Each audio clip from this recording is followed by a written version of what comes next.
Good evening, students. Yesterday, in the previous class, we discussed up to this paragraph here, and now we will see the remaining paragraph here. So, here written is science of organic chemistry is about 200 years old. So, it is 200 years old.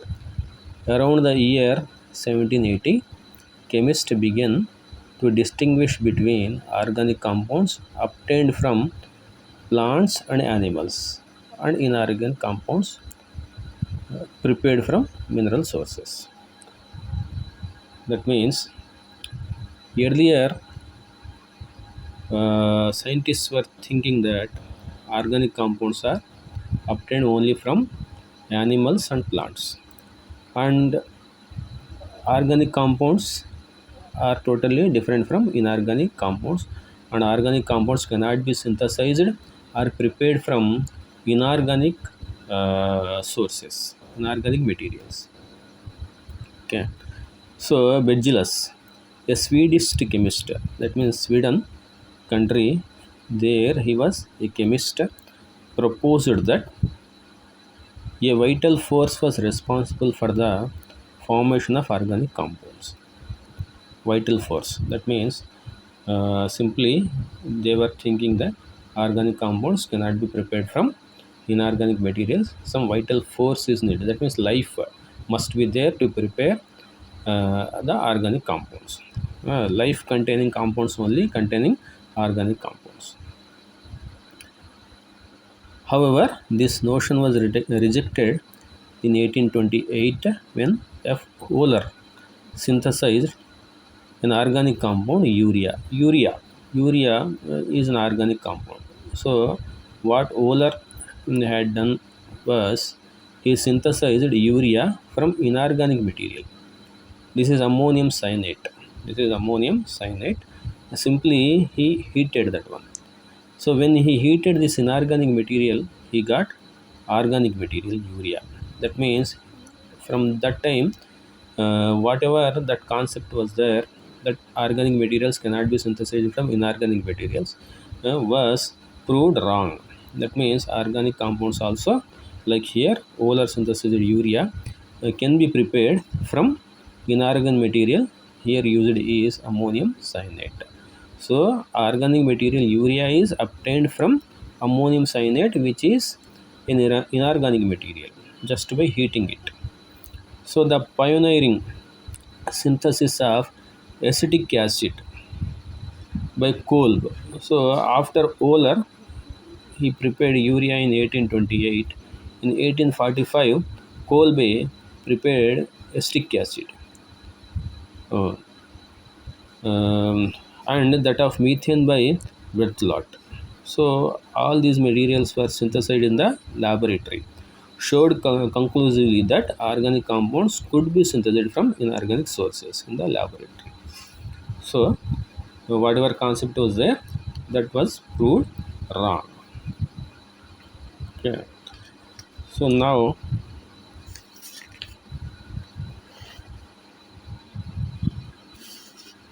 the development of electronic theory, that means covalent bonding. Uh, in organic chemistry, given a modern shape. So that concept, development of electronic theory, gave a new way of looking into the organic compounds. So here, if you see tetravalence of carbon compounds, so shapes of organic compounds. So here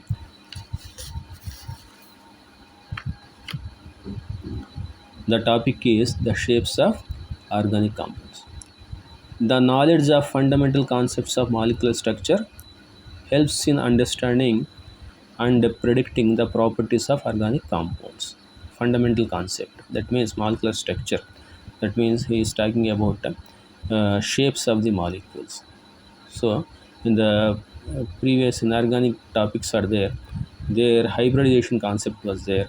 So using that concept, we can easily assign structures to the organic molecules based on sp3 and sp2 and sp hybridization. So sp3 hybridized carbon is arranged in tetrahedral geometry, and sp2 hybridized carbon is arranged in trigonal means planar trigonal structure, and sp hybridized carbon arranged in linear structure. So those structures are uh, means derived from hybridization concept, that means electronic theory. Okay, so you have already learned theories of valence and molecular structure unit 4. So in this book 11th standard, so unit 4, that concept of hybridization is already learnt. When we come to that particular topic, we will discuss about that. Also, you already know the tetravalence of carbon. So like carbon is having tetravalency, it can form only 4 bonds, and the formation of covalent bonds by it were explained in terms of its electronic configuration and the hybridization of s and p orbitals. It may be recalled that formation and shapes of molecules like methane, ethane, ethene, ethine are explained in terms of use of sp3, sp2 and sp hybrid orbitals by carbon atoms in the respective molecules.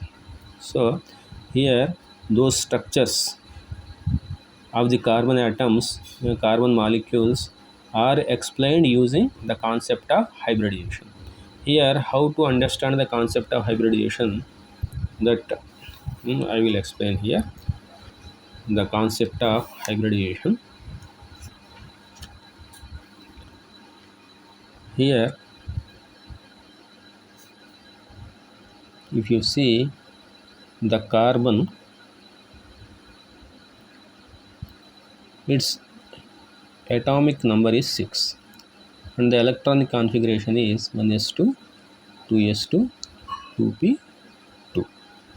So this s orbital is spherical shape, this s orbital is spherical shape, and p orbital is dumbbell shape, like this. So here in this electronic configuration, this two orbitals, this s orbital, 2s orbital and 2p orbital, combinedly called as outermost shell. This is called outermost shell, outermost shell. That means if we write the nucleus of carbon, then it is having its first orbit like this.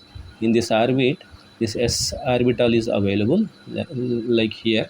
This 1 means first orbit here, first shell, and 2, this 2 means second orbit here, second shell. So in this second shell we have s orbital and p orbital. So somewhere s orbital is there.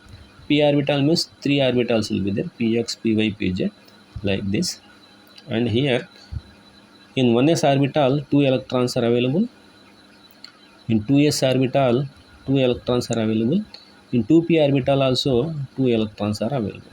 That means this concept we write in the ground state of carbon is outermost shell electronic configuration is like this. 1 2s orbital, 3 2p orbitals. In 2s orbital 2 electrons are there. In 2p orbital, like this we have to write. First we have to half fill and then pair up the electrons. Okay. So this is the electronic configuration in the ground state of carbon. And in the excited state means when carbon is about to form the bond with other elements. That state is called excited state. In that state, the electron in the 2s orbital will jump from 2s to 2p. That means from here this goes here, like this. So carbon now in the excited state is having 4 electrons, single electrons in 4 orbitals. This is s orbital, This is called px orbital, py orbital, pz orbital. So this is 2s. That means it is having spherical shape. This px, py, pz is spherical shape. Px we write like this, py we write like this, pz means we write like this in 90 degrees. This and this 90 degrees. That means it is like if this is the corner, this is the x orbital, and this is the p orbital, and this is means y orbital, this is z orbital. So this is x orbital like this, y orbital like this, px and py, and z orbital like this, pz. 3, that means every means each orbital is 90 degrees. This is 90 degrees, this is like this, this is above the plane. So this is in this direction, this is in the direction, this one is above the plane, above. So like this it is there. So these 3 orbitals, that means in SP3 hybrid orbitals, SP3 hybridization, SP3 hybridization, what happens is in this excited state, this s and 3 p orbitals, sp3, that means one s orbital, 3 p orbitals combine together to form 4 new sp3 hybrid orbitals, 4 new sp3 hybrid orbitals. Okay, and here this is round shape, spherical shape, these are dumbbell shape. So these 4 got mixed up to form 4 new hybrid orbitals, 4 new hybrid orbitals like this. This is like this, one hybrid orbital, this one, and this one is like this, another hybrid orbital, one small lobe, one big lobe, one small lobe, one big lobe, and another hybrid orbital is like this, and another hybrid orbital is like this. So here if you see how it is, means 4 hybrid orbitals, so this is spherical, this is dumbbell, and this small lobe and big lobe is in between the shapes of this dumbbell and spherical. This dumbbell and spherical, in between the shape is this one, small lobe and big lobe. Like that 4 orbitals are combining, so 4 new orbitals will form, and these are called 4 new sp3 hybrid orbitals. That means this is one sp3, this is one sp3, this is another sp3, this is another sp3. 4 new sp3 hybrid orbitals are formed. Okay, now in these 4 orbitals we have one electron. So here also one electron is there, one electron is there, one electron is there. Here also one electron is there in the newly formed hybrid orbitals. Okay, now if you take the example of methane, for sp3 hybridization, methane, so one carbon will arrange its hybrid orbitals in this way. That is how it is looking like this is above, and this one is not on the plane, this is on the plane of the paper, this is also on the plane of the paper. This is not on the plane of the paper, but inside the plane of the paper. This is above the plane of the paper. So this bond, this orbital is on the plane of the paper like this. This is on the plane of the paper. This is inside the plane. This is above the plane. So the bond angle is 109.5 degrees. Here also 109.5, because this bond is inside the paper and this is above the paper. This bond also same, and this bond also same, 109.5 degrees. Okay, now in this way these 4 orbitals are arranged, and now each orbital is having one electron. Now here in methane molecule 4 hydrogens form bonds with 4 new hybrid orbitals, because each hydrogen is having one electron, that means one s1, one electron, and it is having spherical shape. So this is spherical shape orbital, 1s orbital. So it is having one electron, it forms a bond. Here also it forms a bond, here also it forms a bond, here also it forms a bond. So here like this a tetrahedral geometry, tetrahedral geometry is formed. That means here one hydrogen, here one hydrogen, here one hydrogen, here another hydrogen, like that. The shape of CH4 methane, this is methane, shape is tetrahedral geometry with bond angle 109.5 degrees. Like this, carbon in the SP3 hybridization forms hybridization in this way. That means here in the excited state, carbon is having 4 orbitals, 1 s orbital, 3 p orbitals. Those got mixed up to form 4 new sp3 hybrid orbitals. Those 4 new sp3 hybrid orbitals combine with each orbital of hydrogen to form a tetrahedral structure, and the structure is like this. So this is what the concept of sp3 hybridization. So using the example of methane, in the next class we will see the concept of hybridization using the example of ethane, and then sp2 hybridization using the example of ethene,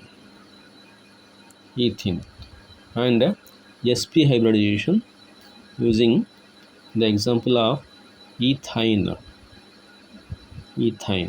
So the next video we will discuss about hybridization of these three. This also sp3 only, but how here this carbon forming bonds with all the 4 hydrogens, but here this carbon is forming bonds with 3 hydrogens and 1 carbon. This carbon is forming bonds with 3 hydrogens and 1 carbon. So how it is forming, that we will see in the next class. Okay, thank you.